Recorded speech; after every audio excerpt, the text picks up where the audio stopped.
Hey everyone, welcome back to my channel. If you're new, welcome. My name is Darlene. Today I'm going to be reviewing this product right here, but let's get right into this. So this is a kitchen scale. This is great if you like to make bread. I like to make sourdough bread, so this is a must-have for me.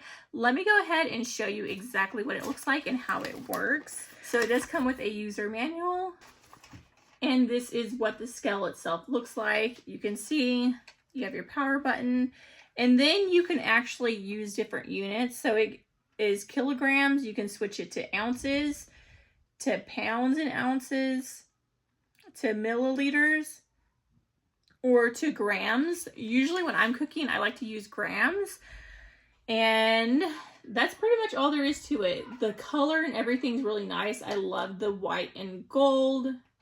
Very nice. And then it does take batteries, which it already does come with batteries. So you'll need 3 AAA when it does run out. But let me go ahead and show you how it works. Okay, so I wanted to show you.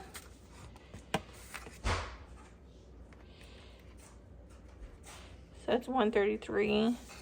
And you can also do this with other things. I don't have anything that's like full. So if you're going to like put the plate on first, you'll put that on. And then you would cancel it. And then you would go. Then you can choose your unit right there. I usually do grams. But yeah, that completes this video. Thank you so much for watching. Bye. God bless.